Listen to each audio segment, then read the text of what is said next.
జూలూరి గౌరీశంకర్ మాజీ BC commission సభ్యులతో కూడా మాట్లాడదాం. అసలు ఏంటి బీసీ కమిషన్ గతంలో ఎలాంటి నిర్ణయాలు తీసుకున్నా ఉంది, బీసీ కమిషన్ చేతిలోనే ఇప్పుడు రిజర్వేషన్లకు సంబంధించినటువంటి అంశాన్ని అయితే పెట్టడం జరిగింది. సార్ నమస్కారం. నమస్తే సార్, మీరు లైవ్లో ఉన్నారు. మొత్తానికి 12,769 సర్పంచ్లకు సంబంధించినటువంటి విషయంలో ఎలక్షన్స్కు నగారా మాత్రం మోగనున్నటువంటి సందర్భాన్ని మనం చూస్తూ ఉన్నాం. రిజర్వేషన్ల పెంపు పైన ఒక సందిగ్ధత మాత్రం కనబడతా ఉంది. ఒకవేళ 42% రిజర్వేషన్లను పెంచకుండా ఎలక్షన్స్ నిర్వహిస్తే ఎట్లా ఉంటుంది అనుకుంటున్నారు? 42% మించకుండా ఎన్నికలు నిర్వహిస్తే అది బీసీలను అత్యంత దారుణంగా మోసం చేసినట్లుగానే భావించాల్సి ఉంటుంది. బీసీలకు సంబంధించి 2 కోట్ల మంది ప్రజలకు సంబంధించిన ఆకాంక్ష అది. ఇది 77 ఏళ్లుగా కేంద్రాన్ని గతంలో 45 సంవత్సరాలు ఏలిన కాంగ్రెస్ పార్టీ కూడా బీసీలను నిర్దాక్షిణ్యంగా పక్కన పడేసిందన్న విషయం తెలిసినప్పటికీ కూడా ఇటీవల ఎన్నికల్లో 23లో జరిగినటువంటి ఎన్నికల్లో, అసెంబ్లీ ఎన్నికల్లో రాహుల్ గాంధీ గారు ప్రత్యేకించి వాడవాడా తిరిగి జగిత్యాల్లో, హన్మకొండలో, వరంగల్లో చెప్పినటువంటి మాట ఏమిటంటే బీసీలకు సంబంధించి మేము స్థానిక ఎన్నికల్లో 42% రిజర్వేషన్లు ఇస్తాం, బీసీ కులగణన చేస్తాం. 42% రిజర్వేషన్స్ ఇవ్వడం వల్ల మొత్తంగా దేశవ్యాపితంగా మేము పంచాయతీరాజ్ చట్టాన్ని మార్చేస్తామని చెప్పేసి కూడా చెప్పారు. కానీ ఇప్పుడు రేవంత్ రెడ్డి గారు రాహుల్ గాంధీ గారు చెప్తున్నటువంటి మాటల్ని ఏమాత్రం వినకుండా పోతున్నట్లుగా, ఎన్నికలకు పోతున్నట్లుగా అనిపిస్తుంది. ఇది చాలా బాధాకరమైనటువంటి అంశం. 2 కోట్ల మంది బీసీల యొక్క మనసుల్ని ఇది తీవ్రంగా గాయపరిచినట్లుగా భావించాల్సి వస్తుంది. చాలా వరకు ఇన్ని మోసాలు కాంగ్రెస్ గతంలో జరిగినప్పటికీ స్వాతంత్రం వచ్చిన 77 ఏళ్లలో కాంగ్రెస్, బీజేపీ 2 సంయుక్తంగా బీసీల యొక్క హక్కుల్ని అణగదొక్కుతున్నప్పటికీ రాహుల్ గాంధీ గారు చెప్పినటువంటి మాటలకు బీసీలు అవన్నీ గతాన్ని మర్చిపోయి ఓట్లేశారు. అట్లా ఓట్లేసి మాత్రమే వాళ్ళు అధికారంలోకి వచ్చారు. ఇప్పుడు 2 కోట్ల మందితో పెట్టుకోవడం అన్నది కాంగ్రెస్ కి మంచిది కాదు, ఇది శుభం కాదు, ఇది చాలా అన్యాయం అవుతుంది బీసీలకి. బీసీలందరూ కూడా సంఘటితం అయితే ఈ రాష్ట్రం స్తంభించిపోతుంది. ఇది చాలా ప్రమాదకరమైన సంకేతం. రెండోది ఏంటంటే స్థానిక సంస్థల్లో 42% ఇవ్వకుండా ఎన్నికలకు పోవడం సరైనది కాదు. అది చెప్పిన మాట 7 నెలలు అవుతుంది కామారెడ్డి డిక్లరేషన్ ఇచ్చి. 7 నెలల్లో మీరు ఏం చేశారు? ఇంతవరకు బీసీలకు సంబంధించి పొట్టుగా అనేక విషయాల మీద చర్చలు చేస్తున్నారు, అనేక విషయాల మీద మాట్లాడుతూ ఉన్నారు, చాలా సీరియస్ గా మాట్లాడుతున్నారు. రాష్ట్రంలో 2 కోట్ల మందికి సంబంధించినటువంటి అత్యంత కీలకమైన విషయం. ఇప్పుడు కులగణన చేయకుండా ఎన్నికలకు పోతున్నారు, అది తప్పే. కులగణన చేసి కులగణన ద్వారా వచ్చిన రిపోర్ట్ తీసుకొని ఆ రిపోర్ట్ ఆధారంగా 42% రిజర్వేషన్లు ఇవ్వడం న్యాయబద్ధమైంది. అట్లా కాకుండా ఎట్లా పోతారండి?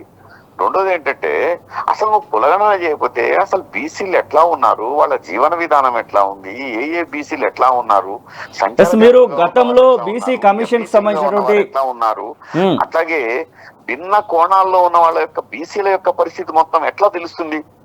ఇది కాంగ్రెస్ పైన ఇప్పుడు కాంగ్రెస్ చేసినటువంటి అంశంలో ఫస్ట్ బీసీలకు యొక్క లోతుపాతులు ఫస్ట్ తెలియాలి, వాళ్ళ జీవన విధానం తెలియాలి. ఇది పార్టీలకు సంబంధించిన రగడ కాదు. ఇది బీసీలు ఎవరో, అసలు ఎట్లా ఉన్నారు, వాళ్ళ జీవన విధానం తెలియకుండా మీరు బీసీలకు బడ్జెట్ ఎట్లా పెడతారు, బీసీలకు రిజర్వేషన్లు ఎట్లా ఇస్తారు, బీసీల యొక్క జీవన విధానం ఎట్లా మెరుగుపరుస్తారు? గౌరీశంకర్ గారు, ఇదే సందర్భంలో ఒక మాట ఏంటంటే, మీరు గతంలో కమిషన్కి సంబంధించినటువంటి సభ్యులుగా వివరించారు. ఇప్పుడు కమిషన్ చేతిలోనే పూర్తి స్థాయి రిజర్వేషన్లకు సంబంధించినటువంటి అంశాన్ని ప్రభుత్వం పెట్టినట్టుగా వార్తలు కూడా వస్తున్నటువంటి సందర్భం. గతంలో మీరు ఏదైనా ఈ విషయంలో రీసెర్చ్ ఏమైనా చేశారా? మొత్తానికి తెలంగాణ రాష్ట్రంలో ఉన్నటువంటి సామాజిక వర్గాలకు సంబంధించి మాకున్నటువంటి దాంట్లో మాకున్న కాల పరిస్థితిలో ఎప్పుడైనా సరే బీసీ కమిషన్ ప్రభుత్వం యొక్క ఆదేశాలకు అనుగుణంగా పనిచేస్తుంది.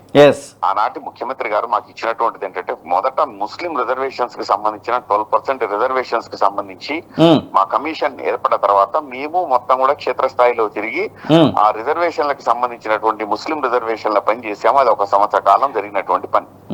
మాకున్నటువంటి 3 ఏళ్ల వ్యవధిలో 17 సంచార కులాలు ఉన్నారు. సంచార జాతులకు చెందినటువంటి 17 సంచార జాతులకు చెందినటువంటి వాళ్ళను బీసీ కమిషన్ లో మేము బీసీలము, మమ్మల్ని ఎవరూ గుర్తించట్లేదు, మాకు కనీస సర్టిఫికెట్లు ఇవ్వట్లేదు, అట్లాగే మాకు ఏ స్కూళ్లలో అడ్మిషన్లకు కూడా మాకు చాలా కష్టమవుతుంది, అట్లాగే అసలు మేము ఎవరం, మాదే జాతి, మాదే కులము, మాకు అర్థం కాని పరిస్థితి అని చెప్పేసి వాళ్ళు బీసీ కమిషన్ లో పెట్టుకున్న మెమోరాండాలన్నింటినీ కూడా ముఖ్యమంత్రి గారి దృష్టికి, ఆనాటి ముఖ్యమంత్రి గారి దృష్టికి తీసుకపోతే వారు మాకు ఇచ్చినటువంటిది ఏంటంటే, దాని మీద ఇచ్చిన జీవో ప్రకారం బీసీలకు సంబంధించిన ఒక 30 సంచార జాతుల కులాలను మొత్తం కూడా సర్వే చేసి 17 కులాలను దాన్ని ఇంక్లూజన్ లోకి తీసుకున్నాం మేము. అది మేము చేసిన పని. రెండోది ఏంటంటే, ఆనాటి ప్రభుత్వం ఇప్పుడు పంచాయతీరాజ్ శాఖ నుంచి ఏ రకంగా అయితే ఓటర్ లిస్ట్ తెప్పించుకుందో, ఆ ఓటర్ లిస్ట్ తెప్పించుకుని ఆధారంగానే వాళ్ళకు ఇచ్చినటువంటి 23% రిజర్వేషన్ తోటి గత ప్రభుత్వం కూడా ఎన్నికల్లోకి పోయింది. కానీ ఇప్పుడు కామారెడ్డిలో జరిగినటువంటి బీసీ డిక్లరేషన్ లో మేము 42% ఇస్తాం అని కాంగ్రెస్ చెప్పింది. అవును, కులగణన చేస్తామని కాంగ్రెస్ చెప్పింది.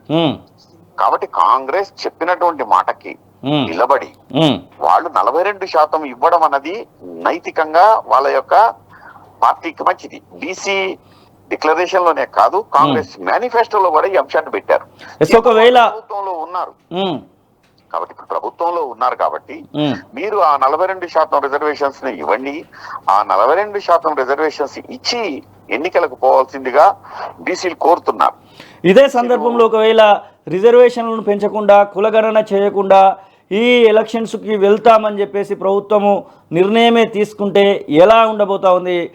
ఒక బీసీలకు సంబంధించినటువంటి రిప్రజెంటేటివ్గా మీరు కొన్ని ఏళ్ళుగా కొనసాగుతూ ఉన్నారు, చాలా ఆర్టికల్స్ కూడా రాసినటువంటి సందర్భాలు మనం చూసాము. ఇప్పుడు ఎలా ఉండబోతోంది మీ యొక్క కార్యాచరణ? ఇప్పుడు ఒకటండి, ఇప్పుడు దానికి సంబంధించినటువంటి తప్పకుండా ఇప్పటికైనా సరే 42% ఇవ్వాలి, కులగణన చేయాలి. కులగణన నుంచి వచ్చినటువంటి రిపోర్ట్ల ఆధారంగా కాంగ్రెస్ చెప్పిన విధంగా 42% రిజర్వేషన్స్ ఇవ్వాలని గట్టిగా డిమాండ్ చేస్తున్నాం. అదే సమయంలో అట్లా ఇవ్వకుండా వాళ్ళు 23% తోటి ఇచ్చి డిసెంబర్ లోనో నవంబర్ లోనో నోటిఫికేషన్ ఇచ్చి డిసెంబర్ లో ఎన్నికలకు పోవాలని ప్రయత్నిస్తే బీసీల నుంచి ఒక తీవ్రమైనటువంటి నిరసనను రాష్ట్ర ప్రభుత్వం ఎదుర్కోవాల్సి వస్తుంది. రెండోది ఏంటంటే, బీసీలకు సంబంధించినటువంటి వాళ్ళు చాలా సౌమ్యులు పాపం. బీసీలు ఎంత సౌమ్యులు అంటే, అయ్యా మా రిజర్వేషన్స్ మాకు ఇవ్వండి అని అడుగుతున్నారు తప్ప ఎప్పుడు కూడా వాళ్ళు వేరే మార్గాల్లో ప్రయత్నించలేదు. ఇప్పుడు కూడా చాలా శాంతియుత మార్గంలో బీసీలు ఒకటేనండి. బీసీలు ఒక్కసారి 2 నిమిషాలు పిడికిలెత్తి, చేతులు పిడికిళ్ళు పైకెత్తి బీసీలకు రిజర్వేషన్స్ ఇవ్వండి అని అడిగితే పైన ఏరియల్ సర్వే ఫోటో తీసుకోండి, సగం రాష్ట్రం పిడికిళ్ళు లేస్తాయి. కాబట్టి 2 కోట్ల మందికి సంబంధించినటువంటి 2 చేతులు ఎత్తితే 4 కోట్ల పిడికిళ్ళు లేస్తాయి. అవును. అట్లాగే ఉద్యోగులు తక్కువ ఉన్నారు అనుకుంటున్నారా? బీసీల్లో ఉన్నటువంటి ఉద్యోగుల్లో ఉన్నటువంటి వాళ్ళు టీచర్లు దగ్గర 2 లక్షల మంది టీచర్లలో సుమారుగా ఉన్నటువంటి దాంట్లో 1,00,000 మంది టీచర్లు బీసీ టీచర్లు ఉన్నారు. ఈనాడు ఉన్నటువంటి బీసీ యువత కూడా తీవ్రంగా ఆలోచిస్తుందండి. వాళ్ళు ఆ బీసీ పిల్లలు కూడా తీవ్రంగా ఆలోచిస్తారు. వాళ్ళు కూడా అయా మీకు పాలించే లక్షణాలు బీసీలకు లేవంటే కూడా వాళ్ళు ఓట్లేశారు. ఇప్పుడు వాళ్ళ ఆలోచనలు పడ్డారు. బీసీ పిల్లలు కూడా ఆలోచన, బీసీ యువత ఆలోచన, బీసీ ఉపాధ్యాయులు, అధ్యాపకులు అందరూ ఆలోచనలో పడ్డారు. వాళ్ళందరి యొక్క ఆలోచనలు ఒక దగ్గర జమైతే చాలు, అది ఒక మహోద్యమంగా మారుతుంది. Thank you Juluri Gauri Shankar. ఇది మాజీ బీసీ కమిషన్ సభ్యులు జూలూరి గౌరీశంకర్ చెప్తున్నటువంటి మాటలు. ఖచ్చితంగా తెలంగాణ రాష్ట్రానికి సంబంధించినటువంటి విషయంలో ఏది ఏమైనప్పటికీ కూడా రిజర్వేషన్లను పెంచిన తర్వాతనే లోకల్ బాడీ గ్రామ పంచాయతీ ఎలక్షన్స్కు వెళ్ళనటువంటి ఒక నినాదం, ఒక రకమైనటువంటి ఆలోచన మాత్రం అందరూ కూడా చేస్తున్నట్టు కనబడతా ఉంది. ఇంకా చాలామంది బీసీలకు సంబంధించినటువంటి నేతలను మనం తీసుకుందాం. అసలైన తొలి వెలుగు. ఫాలో వాట్సాప్ @తొలి వెలుగు official.